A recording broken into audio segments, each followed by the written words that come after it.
আসসালামু আলাইকুম রহমতুল্লাহ। আশা করি সবাই ভালো আছেন। আলহামদুলিল্লাহ, আমরা ফ্রি কোরআন শিক্ষা সিরিজের অলরেডি 19টি ক্লাস কমপ্লিট করে ফেলেছি। আজকে 20 নাম্বার ক্লাস শুরু হবে।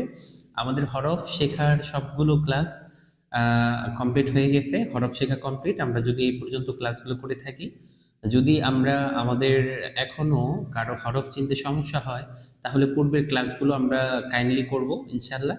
আশা করি সবকিছু কমপ্লিট হয়ে যাবে ইনশাল্লাহ। ঠিক আছে, তো আজকে আমরা হরফ বানান করা শিখবো ইনশাল্লাহ। হরফ বানান করা শিখবো, তো সেই জন্য আমরা সবাই অবশ্যই মনোযোগ সহকারে ক্লাসটি করব।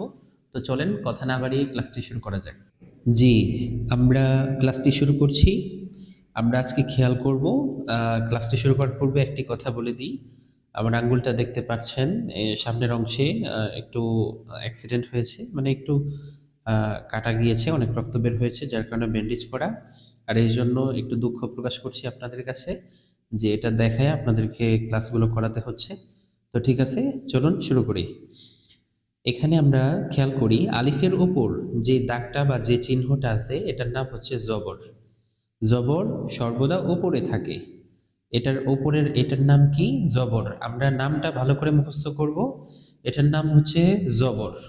এটা খেয়াল করব, এটার নাম জবর। আর এটা সেম যদি হরফের নিচে থাকে, যেমন এটা আলিফ, আলিফ একটা হরফ, আলিফের উপরে, হরফের উপরে যদি থাকে জবর, আর এটা যদি নিচে চলে আসে, তো এটার নাম হবে জের। এই যে জের। হ্যাঁ, এটা আলিফের উপরে জবর, আলিফের নিচে জের। এরপরে আমরা পেশ শিখব। তো আমরা প্রথমে জবরটা শুধু শিখি। আলিফের উপরে যেটা আছে এটার নাম জবর, আমরা খেয়াল রাখবো ইনশাল্লাহ, এটার নাম হচ্ছে জবর। আমরা প্রথমেই জবরটাকে মুখস্থ করবো ইনশাল্লাহ। ঠিক আছে, আশা করি বুঝতে পারছেন। তো আমরা চলুন একটু বানান করি। আলিফে একটা নিয়ম আমরা মনে রাখবো, একেবারে স্বাভাবিক। আমরা একটা নিয়ম মনে রাখি, সেই নিয়মটা হচ্ছে যখন আলিফ খালি হবে, আলিফের উপরে জবর বা পেশ, নিচে জের বা কোনো কিছু যখন না থাকবে, তখন আলিফকে আলিফ বলা হবে। আর আলিফের উপরে জবর যদি থাকে, পেশ থাকে, অথবা নিচে যদি জের থাকে, তখন আলিফকে হামজা বলা হবে। ঠিক আছে ইনশাল্লাহ। আলিফকে আমরা হামজা কখন বলবো? আলিফে যদি জবর জের পেশ হয়, আমরা আলিফকে হামজা বলবো। আর আলিফ যদি খালি হয়, উপরে নিচে কিছুই না থাকে, তখন আমরা সেক্ষেত্রে আলিফকে আলিফ বলবো।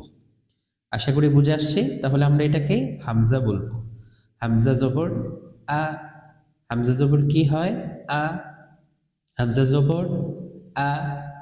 বা জবর বা। তা জবর তা। সা জবর সা। জিম জবর যা। হা জবর হা। হরফের সাথে মিল রেখে একটা, আমরা বাংলায় যেভাবে আকার দিই, আকারের সাথে উচ্চারণটা হবে। হরফটা আকারের সাথে উচ্চারণ হবে। আ, বা, তা, সা, যা, হা। কিভাবে হলো?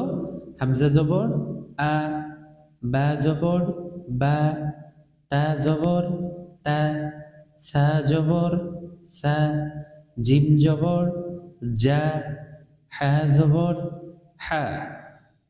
খ জবর খ। দাল জবর দা। এখানে আমরা দাল জবর দা, এটা মনে রাখবো, শুধু আকার উচ্চারণ হবে দা। আবার দাল জবর দাল এমন যেন না হয়, অনেকেই এইভাবে বলে, এজন্য বিষয়টা আবার স্মরণ করিয়ে দিলাম। দাল জবর দা। জাল জবর জা। র জবর র। জা জবর জা। সিন জবর সা। শিন জবর শা। সদ জবর স। দদ জবর দ। ত জবর ত। জ জবর জ। আইন জবর আ। গইন জবর গ। ফা জবর ফা। কফ জবর ক। কাফ জবর কা। আমরা খেয়াল রাখবো এই দুইটা হরফের ক্ষেত্রে এটা হচ্ছে সোজাসুজি উচ্চারণ হবে ক। এটা কা। ক একটু মোটা। কা। লাম জবর লা। মিম জবর মা। নুন জবর না। ওয়াও জবর ওয়া। ওয়াও জবর ওয়া। অনেকেই ওয়াও বলে ফেলে, তো আমরা এই বিষয়টা খেয়াল রাখবো। ওয়াও জবর ওয়া, হা জবর হা, হামজা জবর আ, ইয়া জবর ইয়া। এটা হামজা জবর আ বলছি, এটাও আমরা আ বলছি, এই দুটার উচ্চারণ সেম হবে, আমরা খেয়াল রাখবো।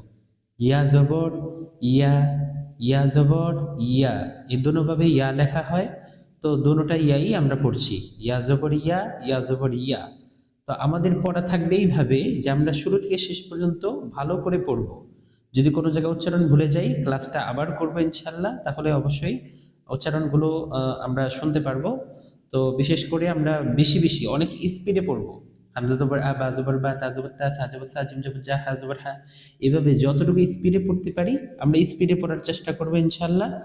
স্পিডে শেষ পর্যন্ত পড়বো, এরপরে আমরা ট্রাই করব শেষের থেকে উপরে যাওয়ার। ইয়া জবর ইয়া, ইয়া জবর ইয়া, হামজা জবর আ, হা জবর হা, ওয়াও জবর ওয়া, নুন জবর না, মিম জবর মা, লাম জবর লা, কাফ জবর কা, কফ জবর ক, এইভাবে আমরা লাস্টের থেকে প্রথমে যাব, প্রথম থেকে লাস্টে যাব। এইভাবে আমরা একটু প্র্যাকটিস করব, এই পড়াগুলো একটু স্পিড বাড়িয়ে দিব, পড়তে পড়তে স্পিড যেন বেশি হয় সেদিকে খেয়াল রাখবো। এটা যদি আমার স্পিড হয়ে যায়, যখন আমি সামনে পড়বো, করব, বানান করব আর রিডিং পড়বো, তো সেই ক্ষেত্রে যায় আপনার আমার জন্য অনেক সহজ হয়ে যাবে, অনেক দ্রুত পড়তে পারবেন ইনশাল্লাহ। তো ঠিক আছে, আজকের ক্লাস এতটুকুই। আসসালামু আলাইকুম রহমতুল্লাহ।